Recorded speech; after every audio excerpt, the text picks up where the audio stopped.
The WWE just experienced a heel turn from a guy who hasn't been a heel since the beginning of the Ruthless Aggression era. That was 2 eras ago. Well, that is if you don't count how many times we've heard Triple H say, "It's a new era in WWE."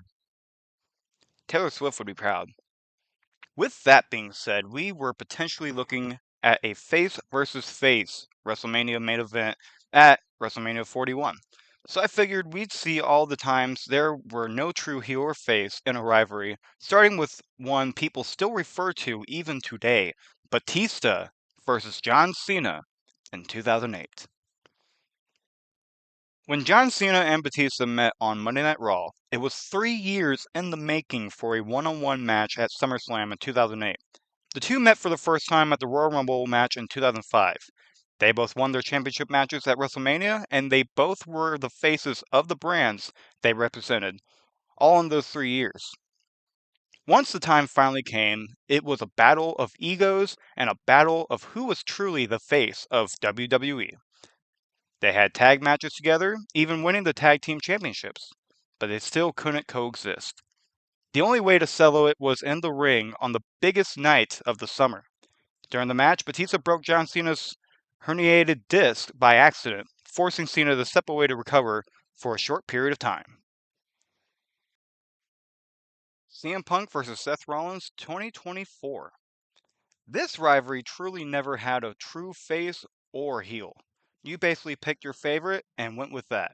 CM Punk and Seth Rollins have been butting heads since CM Punk's departure from the WWE in 2014 when he went on Colt Cabana's podcast to speak his mind about the business, including names such as Ryback, John Cena, Triple H, Vince McMahon, and of course, Seth Rollins. When CM Punk returned to the WWE at Survivor Series War Games 2023, Seth Rollins did not hold back his emotions, needing to be held back while Punk waited at the entrance stage, waving at everyone looking his way. The two men had to wait another year and nearly 2 months to finally face each other after constant promo hits, brawls, and interferences. I actually made a video about that if you'd like to check it out. CM Punk currently had CM Punk currently has advantage in the record books, but both men know it is not truly over, as a steel cage match has been ordered to settle the score. Hulk Hogan vs. Ultimate Warrior, 1990. Hulk Hogan, the man who carried the WWE for years, and the Ultimate Warrior, the man who has been a massive fan favorite for children all over the world. They both had plenty in common: flashy colors, fan favorite attitudes, great stamina, for the most part, egomaniacs, and they both had championship gold. Before this match, they were teaming up on Saturday night shows, and they even encountered each other at the Royal Rumble in the same year. By the time WrestleMania came, Hulk Hogan held the WWE Championship, as would be the trend up to this point, and the Ultimate Warrior was the Intercontinental Champion, a championship many fans associate him with the most. Although they had a rocky history outside of the ring, and with Hogan's politics having a lot of influence in the back, the Hulkster laid down for the Ultimate Warrior, allowing Warrior to become the new WWE Champion and unify both titles, creating a big moment for themselves, the fans, and the WWE. Stone Cold Steve Austin versus The Rock 2001. Although Stone Cold Steve Austin ended up turning heel at WrestleMania 17, the two men were babyfaces prior to the match and had intense altercations that made fans roar and jump out of their seats.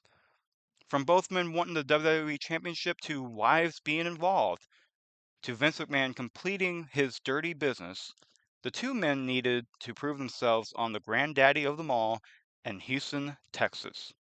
Stone Cold Steve Austin arguably played the heel prior, during, and after the match, but being the hometown hero, you still were unable to tell as there were cheers coming from both men, until Stone Cold Steve Austin and Vince McMahon pulled the trigger and Stone Cold Steve Austin left Houston the WWE Champion. Of course, these two weren't done after that. By the way, another video I made about this rivalry if you'd like to check it out. John Cena versus The Rock, 2011 2013. You may argue with me, but this might be the most personal rivalry in this entire list. Yes, I know Rollins and Punk were 10 years in the making, but fans only began talking about that rivalry in 2019 over tweets. Rock and Austin may have been big rivals in the ring, but they were great friends and are great friends outside of the ring. John Cena and The Rock became must-see to the point they main evented WrestleMania 2 times in a row, and you can even count 3 if you count the moment they had to end WrestleMania 27. From Fruity Pebbles to needing notes from your promo on your wrist to taking boots to asses, both men were down each other's throats for years. It all started when The Rock left the WWE for Hollywood to film action movies and ended up also filming kid-friendly movies in the process.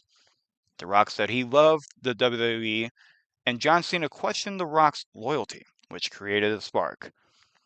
The rivalry became so personal.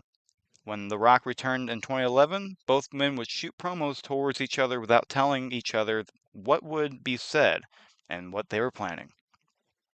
Backstage, it was a ghost town for communication as they laid it all out in the ring, whether they were speaking, singing, or rapping. Before their big clash, they had to join forces as a tag team at Survivor Series in 2011, where they were able to beat the team Awesome Truth. After their awkward team up, it was time for battle. John Cena rolling with Machine Gun Kelly's Invincible, and The Rock rolling with Flo Rida's Wild Ones. The Rock scored the first victory in Miami, Florida at WrestleMania 28, and the following year, John Cena went on his revenge tour after the worst year of his life, and according to Cena, thanks to The Rock's win against him. John Cena won the 2020, excuse me, John Cena won the 2013 Royal Rumble match, earning a shot for the WWE Championship at WrestleMania 29. Who was the champion? CM Punk was the reigning WWE Champion for 434 days until The Rock picked up the win at the Royal Rumble, as he promised, opening the opportunity for Rock vs. Cena 2. WrestleMania 29 was in New Jersey that year, giving John Cena the closer hometown advantage this time. And with John Cena needing this victory and knowing what is at stake, he fought hard, scratched all the way through, took plenty of near falls, but was able to hit the final blow, pinning Rock, then becoming the new WWE Champion, finally squashing their rivalry as they ended up becoming great friends and followed each other's footsteps. Of course, now Rock and Cena are heels and are together now. If you are interested in that, I have a video you may like to view to showcase how that happened. Also, if you like more videos like these, please comment your thoughts and subscribe for more. Stuff such and whatnot, do not forget the whatnot. Thank you all for tuning in and have a good one.